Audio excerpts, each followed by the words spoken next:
So as part of my trip down to Florida this year for the Lawncology Conference, I was also able to talk with my friends at Simple Lawn Solutions and actually visit them and check out their facility. So this video today is going to be kind of about my experience there, tell you a little bit more about Simple Lawn Solutions, kind of what they're all about, and hopefully you'll enjoy kind of going along for the little bit of tour that I did there and meeting some of the people there as well.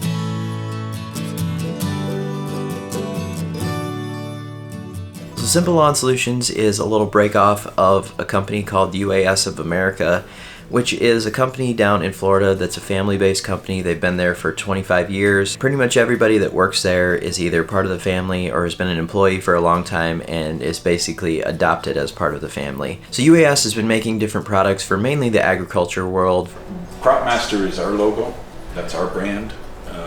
And we started out with Cropmaster, but the other ones are who are doing our product out there. Okay. And so Cropmaster is just for our local farmers around here. Okay. Pretty much.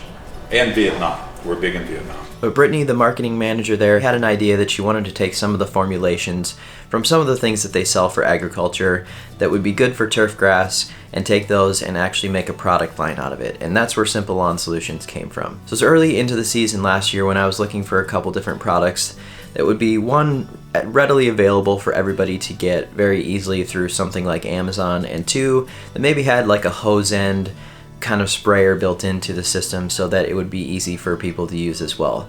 So I ended up finding Simple Lawn Solutions on Amazon. I've started out using a couple different products of theirs, the humic acid, and later on in the year I was using their lawn Energizer, which is kind of an iron-based, little bit of nitrogen in their product that worked well for me as well. So I talked more and more with them over the last season and we kind of grew a relationship there. This year we have some exciting things coming that I think you guys are going to be interested in as far as using some more of their products in my yard and maybe a couple of other projects that I have in mind. But also, I got the chance here to spend some time with them, kind of learn about how the products are made, some of the science behind all of that stuff. And Mark was actually able to take me around the facility himself, which is awesome to be able to spend time with the people who have such a vested interest in their business and have been doing this for such a long time. So they come to you with a proposal, I want to take a base formula and I want to add this element, or is that kind of how the relationship works? Yeah. They say, okay, can we do this? So if you have ideas, for an example, you have ideas that's going to be the perfect formulation for a certain type of grass or for this season, then we have a database here where we can formulate and we can make something up that's possible in the liquid form, and we can make that. Put your label on it. Humic acid's the best thing for that. Yep. If you have a locked up soil, humic acids. Humic versus fulvic, and I might be telling you something you already know because I think you know a lot about different types of fertilizer, but humic works on the soil. It changes the physical soil chemistry.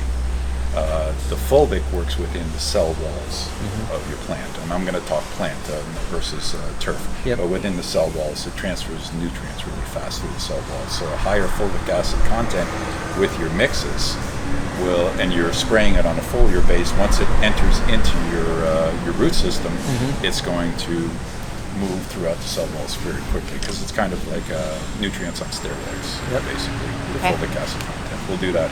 Humic will work on the physical chemistry of your soil, increasing your CEC levels and balancing the soil's pH, buffering pHs, and also making certain nutrients available where you may have pH issues. And it doesn't correct any pH in the soil, but what it'll do is it'll make those calcium where you have higher calcium, you have higher pH, make the calcium available where it wouldn't normally be available to the plant. Plant will start sucking it up like a straw out of the ground. It's going to change your soil pH because the calcium is going away.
here, this is a hot mix, what we call a hot mix.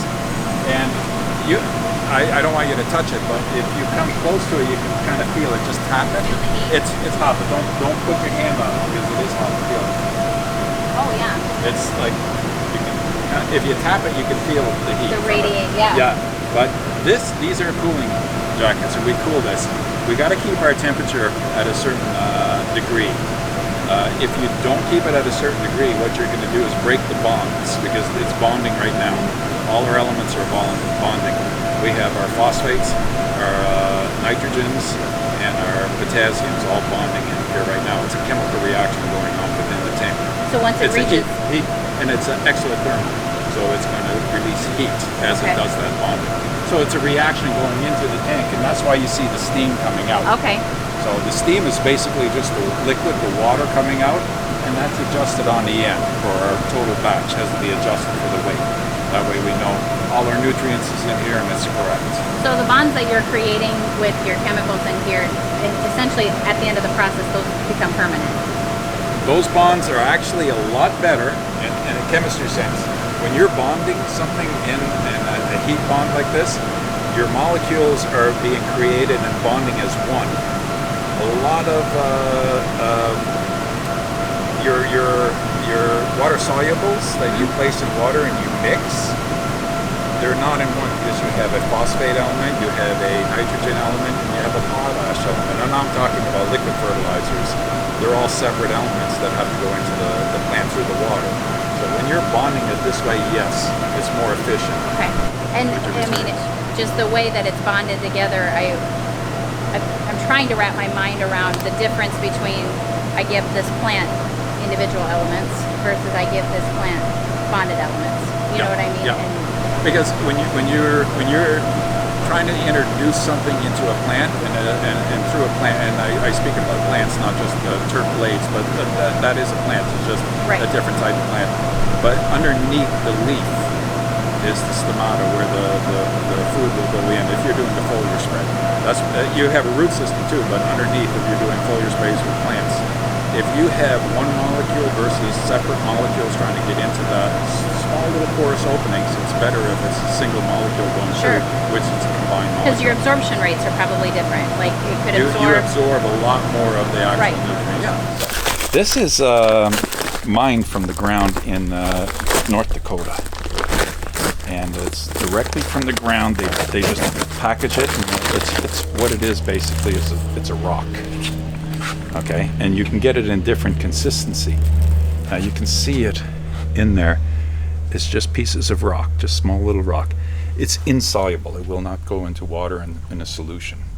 So what you need to do with that rock is you need to extract the humic acid from it. We just get this graded to a certain size, a mesh size for us, and then we put it into our machines. Then after we extract the humic acid from the rock, we throw away the rock. Okay. It's not a water soluble. A lot of people will use water soluble humic acid. I won't use that. So I'm extracting the actual humic acid molecule from this. And your irregular pHs in your soil, the humic acid will help neutralize that pH, not change it, neutralize it so your plant can be absorbing the nutrients it needs. Because your plant will only absorb nutrients in certain pH levels. Certain nutrients are available at a higher pH, certain nutrients are available at a lower pH. Well, our science is getting better. We're able to put it in with the micronutrients. Our science is always improving on what we can do. I mean, we've seen that year after year, that what people said, no, you can't do that. We found a way to do it. There's always a way to do it. If you don't know any better, you're going to try until it's done. And I think a lot of people stop short because they're told you can't do that. Yeah. Well, we try. You try. And there is a way to do it. There is a way. Yeah. If it's physically possible, we will find a way to do it. And that's how we blend our products. Thank you so much to Mark and Brittany for taking us around the facility and kind of talking to us about some different things. You can tell that we had a lot of fun there asking Mark a lot of questions. He has a lot of experience with making fertilizers and a lot of experience in the industry. So it's great to kind of ask him some questions firsthand. So check out a couple of these videos here when I used some of the products last year, and I'll be using some more of these things this year, so you'll be seeing a lot more of it, I'm sure. Thanks so much for watching. We'll see you next time.